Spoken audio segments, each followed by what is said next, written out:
Hey guys, it's Riva. Today is another episode of Testing the Battlefront.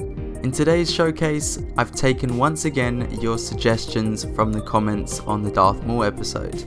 Thanks for all the support on that one, but now it's time to learn something new. In the previous episode, I showed a quick Vader tip at the end to show how Focus Rage can be activated easily. But Zotman commented also pointing out that he can activate it while using Force Choke. This is another great way of performing it without the animation. But to take this further, does Focus Rage increase the damage of Force Choke? After testing, doesn't look like it does. A normal Force Choke and the choke with Focus Rage seems to do the same amount of damage. These damage tests are tough to do without private matches, so I'm just eyeballing it. But it doesn't look like it's possible, but thanks for sharing the tip nevertheless. Next up, Luke can super jump. If you use force push in midair, yeah, he can. This is something I showcased in my ultimate hero guides, which I'll put in the cards to the right. Basically, if you jump and then use force push in the direction you want to travel, Luke will be boosted in that direction. I gave an example of how this will be useful by showing that Luke can get on top of the Takodana castle very easily, and many other high places.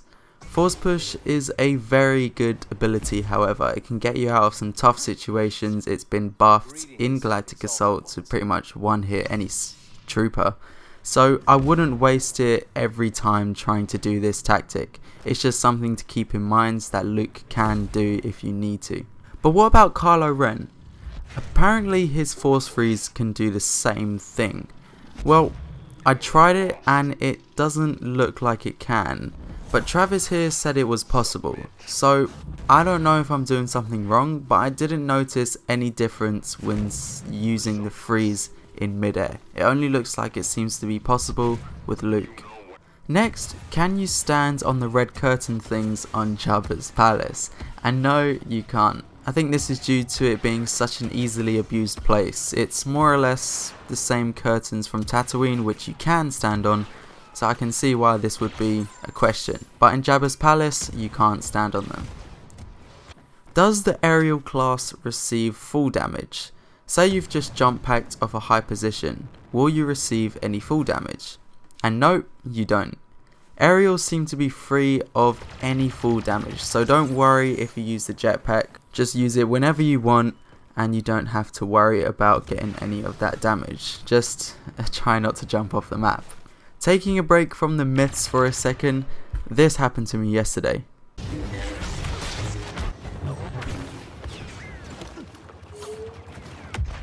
I should have gone to work for Jabba. You're outnumbered. Anyway, with this being tested, I wanted to see if heroes had full damage. So, tested with both Darth Maul and Boba Fett. I didn't test all heroes, but I guess it will be the same and be generalized for all of them. And they don't, which is great to see. Honestly, I was really unsure if they did. It was something I never took into consideration and that I never tested out. But it's nice to be sure.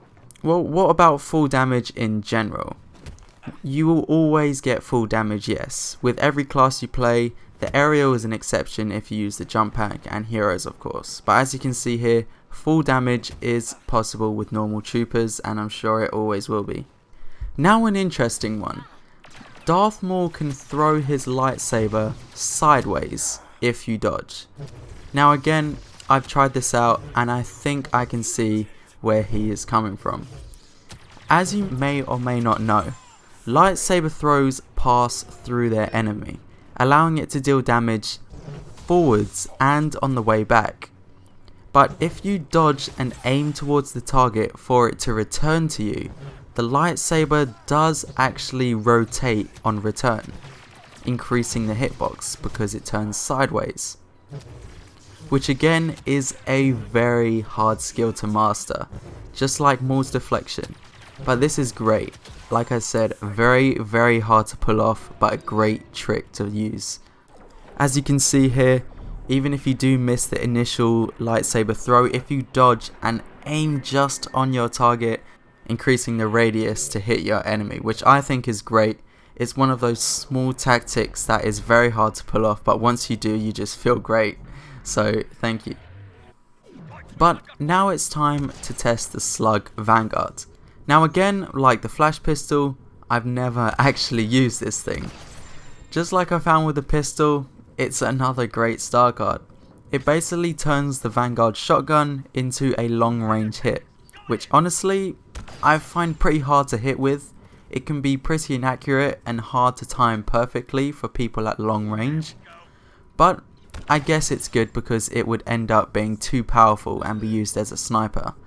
But as you can see, it does massive amounts of damage per hit from medium to close range, and can even get one hit headshots from a fair distance. Definitely try it out if you haven't already. Thank you for suggesting this. A quick one on the list is, can Han Solo place a detonite charge on a vehicle? So we tested this on a speeder bike because we wanted to see if I could throw the detonite charge and have it blow up while the speeder bike was moving, controlled by someone else. Unfortunately, this isn't possible. It would have been cool if it was. Just imagine a speeder bike flying off and getting a random kill, and the guy on the bike is just like, what?